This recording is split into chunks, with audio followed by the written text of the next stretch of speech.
Umaabot sa mahigit 500 batang arnisador mula sa Northern Luzon at National Capital Region ang nagpasiklaban sa 2025 Larong Pinoy Arnis Tournament na isinagawa nito lamang weekend sa isang mall sa Angeles, Pampanga. Yan ang ulat ni teammate Daryl Oclares.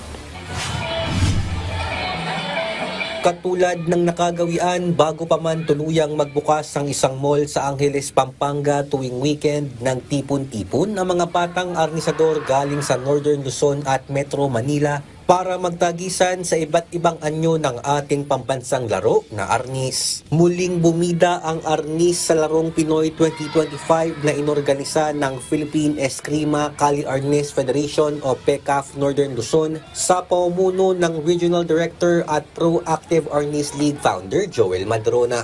Ayon kay Madrona, magsisilbi na rin itong paghahanda ng mga batang arnisador para sa kanilang mga qualifiers sa Palarong Pambansa 2025 na isasagawa sa Lawag, Ilocos Norte mula May 24 hanggang June 2.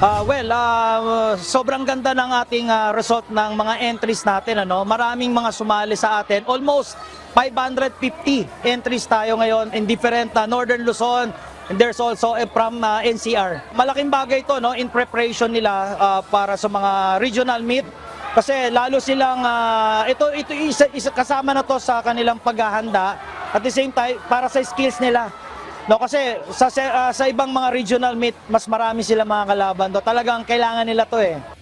Pinakamalayong delegado naman na lumaban sa naturang Arnis Tournament ay galing pa mula sa Nueva Ecija. Kabilang dito ang mag-ama na sina Melvin at Merlvin Palos, pati na rin ang mga kinatawan ng bungabon na sina Unica Edos at coaches na sina John Neyud at Janice Mercado. Lahat sila hangad na makatungtong sa Palarong Pambansa na isa sa pinaka-prestiyosong grassroots multisport event sa Pilipinas. Opo, talagang malaking tulong po siya sa amin kasi dito na po talaga nagbabasahan na po kami dito.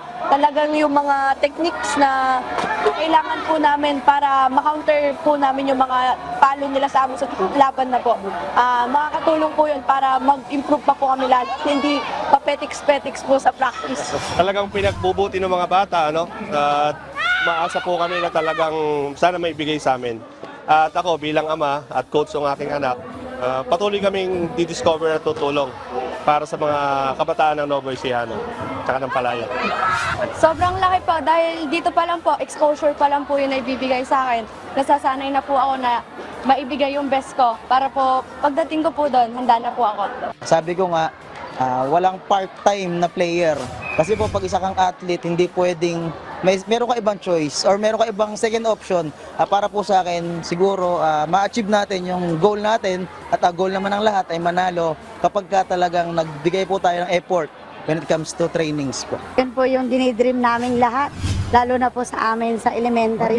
Dahil tatlo po yung nakasabak sa amin para sa Clara this coming April. So sana po ay yun po yung goal namin, makarating ng Palarong Pambansa. Matapos naman ang Larong Pinoy Arnis Tournament at Palarong Pambansa 2025, isasagawa naman ang 3rd PECAF Northern Luzon Arnis Tournament mula June 28 hanggang 29. Daryl Oclares para sa Atletang Pilipino para sa Bagong Pilipinas.